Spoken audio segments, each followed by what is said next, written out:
went around that intel that they'd set up. How much of that was you counter-stratting them and knowing that this was there, or how much of that was reactive and calls that were being made from your IGLing? A swap here, but the admins are deliberating, so I guess we're waiting for an answer. So I guess the call will be made by the players. I guess are going to decide the call. We don't really know, but it's Echo, Mira, Nomad, and Taylor. Yeah, that's of course one of your star players gone, but also a really important operator. Karzeka will get the refrag inside a kitchen, and Cantor Ketty going back and forth here as Shepard gets the final word in there. Or is it the final? As Scyther is getting sprayed from the main lobby. This just won't stop. The engagement keeps going. Here the MPX of Sir Boss. Is he going to walk away with a kill? No, he's picked apart by Joystick. Scyther gets felled too. 1:45 is left on this clock, and there are only 4 of the 10 people still alive in this lobby. Over and over and over again. Fabian lies in wait, and a nice shot from Pengu to shut down Joystick, and G2 will take the very first round. Big win there for G2. The engagement that went over by Kitchen was constant back and forth in terms of man count, but look at that HP. Pengu is going to clean up Joystick, and it's a really easy one for him. Scyther will get Cantor Ketty in a response, so not over here for Team Empire. It's looking like their best round yet. Damage. No heavy losses. They're hitting their shots. Shepard has been exceptional for Empire so far, and it's Sir Boss in a 1v4. He's not going to go anywhere. He gets swung on Shepard. He ate his Wheaties this morning because the man is on fire, just as his bolts would suggest. First round for Empire. G2 still with the lead. On Cool Vibe stairs and over towards Aqua.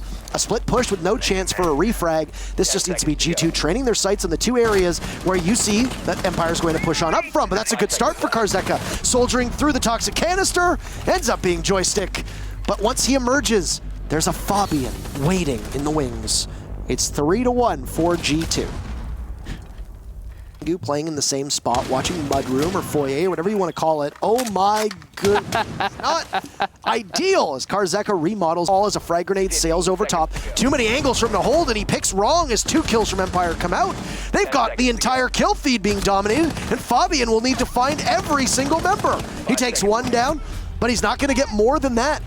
It looked like G2 was going to hang on as there were a couple misses from Empire, but they managed to bail themselves out. Poor Fabian. In a 1v4, you're going nowhere fast. Empire, Pengu, and Sir Boss versus Joystick, Shepard, and Dan, and make that one last member of Empire. As Joystick gets his head taken off of his body, stopped by a barbed wire in front of him.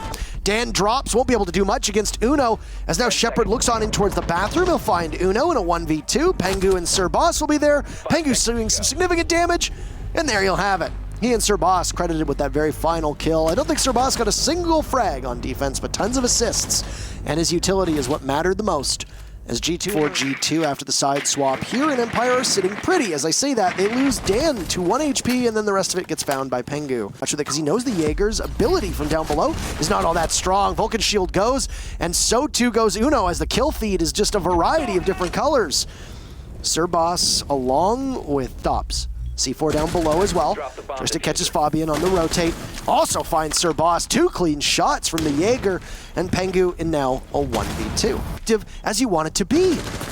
Pengu trying to go through the explosions around him as the super shorty cuts away some of his safety, but it's Joystick with the final 3 kills as he adds to his tally. And Empire will take their very first defense. Shepard earlier on, but now it's G2 losing the opening pick technically to Fabian, or to Pengu. Joystick with 1 kill, Cantor Ketty. Another great play from above as Joystick is just making his mark on this round. He's getting tons of pings inside of the site. And it's Dan and Joystick there. Doesn't matter if he fell through the map or not. Empire's gonna take the round in dominant fashion. My. Also eliminates one of only 2 smokes that you could possibly have. G2's got smoke still in the hand of Sir Boss. He might not be on the scoreboard frag-wise, but your quick action, yet again, characterized by how quick it's been between these 2 teams. Sir Boss finds his very first kill onto Joystick. Pengu shuts down Shepard, and Karzeka will need to find the remaining 3 members of G2. He starts with Pengu, do the soft wall. There's how many bullets in an M249? It doesn't matter.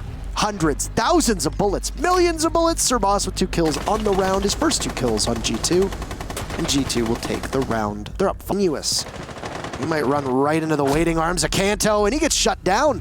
Hard to overstate how important Joyce and G2 will rush on in. They'll find the down body of Mozzie, and Pengu will get the remainder. 2v5 for Empire. dangerous position for them to be in. With the SMG-11 in the hands of Shepard, as you see the ADS burn one of the projectiles in front of him. But the Goyo will be of no use as he feeds himself into Fabian, and then so too does Shepard. Serboss with the very final kill and match point for G2 as they look to continue this Monday undefeated streak that they've set up so far this half of the season. Flash from Fabian will likely blind the player inside of Pink or Cocktail Bar. Opening pick goes to Fabian. He looks to draw out the member playing inside of that area. And a pre-fire. There's so many bullets. He's not able to do all of it, but Kanto's there. 2 very quick kills for G2. Make that 3. No, he won't get it. Joystick falls and Karzeka down. It's a flawless round for G2. And they pick up 3 massive points against the best team in Europe as of today. They've relinquished that spot to Rogue. And you can see the teams beneath them. I love talking to him. Love talking to Pengu. G2 take the match. got. Hello, Pengu. How are you? You know what, Parker? I went to school once upon a time, far, far away in a galaxy, you know, distant. I went to school. And you know what sucked the most, Parker? It wasn't the Wednesdays, right? It wasn't. It was the Mondays. The Mondays were it was so you know. And nowadays I wake up Monday morning and I am so happy because we can't lose. Empire easy, Rogue easy if it was Monday, but Wednesdays they are so difficult for us. So we need to figure out how to, like, can we make 2 Mondays in a week? Is that a thing? Can we, you know? So what happens if Kix and I start casting EU on Wednesdays? Do you lose some of that magic? Okay, so I take it. It's not the Monday. It is the casters. Michael, Stockley, Kickstar, fantastic job. There was a ball guy casting at some point. He's not really there anymore. You have really fast hair growth, by the way, Parker. Yeah, I think it was Fozo on Twitter said that I had like I went from completely bald to now like a shaved buzz in like 3 weeks. And look at me, I'm going backwards. You can see my bald spots, right? So it's like you're getting and I'm disappearing. I mean, that's fine. It happens. I try to keep a nice strong hairline, as strong as your performance today on Coastline. And obviously, dominating the conversation today online involving G2 and the G2 Army is a decision to remove Cryan from your roster and pick up Sir Boss. Yeah. I have a bunch of questions, but I figure you like to talk and you're very good at it. Take us through the process. So, I think Shaz went through the main topic in the post that was publicly made available by G2 in the announcement, and that was that we picked up Cryan with the intention of going much more aggressive, putting myself and Fabian in the hard support, you know, retiring at age 22 and 25, you know, for my Tebana and stuff. That's good. And then really enable the younger talent in, well, Uno's a boomer, but Kento and Cryan. Well, the thing is, Cryan's 25 as well, so they're not actually young, but they're gunners, right? Anyway, we wanted to enable the fragging potential that they have, and we were like, okay, we go hard support, they go crazy into fragging, we have good droning, I guess, and it just wasn't working, and I don't know why. And you saw us try out different things, and there's a lot of things you didn't see us try in scrims too. I felt like we tried pretty much everything, and in the end, we ended up putting Cryan on a hard support role. That's the replacement that Goga, or that, you know, we had to need for Goga, because Goga was our hard support player.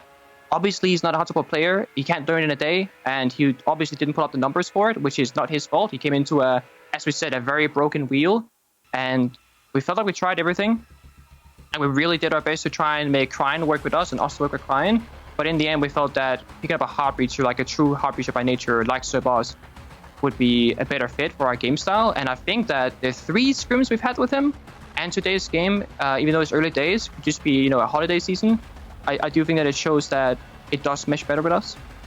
And he goes, hi. And we're like, do you want to play invite? He's like, maybe. Yes, I'll think about it, right? And then he's like, what's your name? He's like, Frank. Okay, Frank. We call him Hugo Boss because, like, he's a boss, right? Anyway.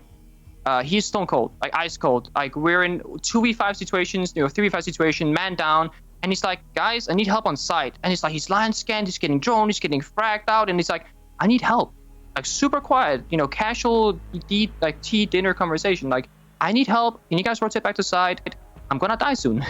And myself in that scenario, I'll be screaming for help. I'm like, why aren't you here already? Like, hello, like, please.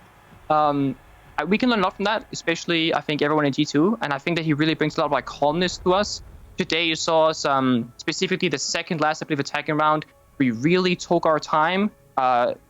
Jaeger was just running around an office blue bar scenario, and he was there pretty much the entire round. And we didn't mind waiting a minute and a half, 2 minutes to finally get that kill onto him. And I think Cerberus is really good at just not pushing us even faster than we already are, because I push us forward, and Fabian pushes us forward, and Uno pushes us forward. And now we have that element that goes, guys, it's fine. And Uno as well has really taken up a lot of IGLing responsibility the last, I would say, season and a half especially. And he's really taken on a more of a leading role as well. So Fabian, myself, and Uno are trying to really lead the reins here. That round when Sir Boss was playing on Capitao and you had joystick pinned down in Office, I think the Capitao of Sir Boss held that same angle for like probably a minute and 10 seconds. A long time. Every now and then just picking away at the wall as Fabian drone joystick out relentlessly. Now, last question for you, because you were as well spoken as always. How do you prepare with somebody on your roster this short a time for a Coastline map? Because Coastline obviously plays out differently than other maps, against a team like Empire, who historically you have gone back and forth with them on it, and it's a good map. Pick like 3 maps, and like because banning phase works, we can ban 2 maps, etc. We can nail down the 3 in-goal possibilities, or more narrow down to 2 if we're good. So we hard practice those 2 to 3 maps because we only had like 3 practice schedules with Sir Boss. And the most important part is obviously callouts, because if we say one thing, will he understand it the way that it's supposed to be understood? Can he make decisions on himself and actually relay information to us in a way that we understand? So we nailed down the 2 to 3 maps that we wanted to play and just said, okay, we're going to give this our all. We're going to put you on hot support. It's where you're the best. It's what we need. And then we ended up with Coastline, and we're like, well, you're like one of the better like Capitao players out there. Like, why don't you play Capitao? Even though I don't think he's actually ever played it for us in scrims, not that I remember at least. He might have, but slipped my mind if he did. And we really just try to give him as little to worry about as possible. Like, there are some maps we haven't even mentioned their names yet, right? Because it didn't matter now. Now we got time to prep. We have boot camp. We're flying out tomorrow morning, actually.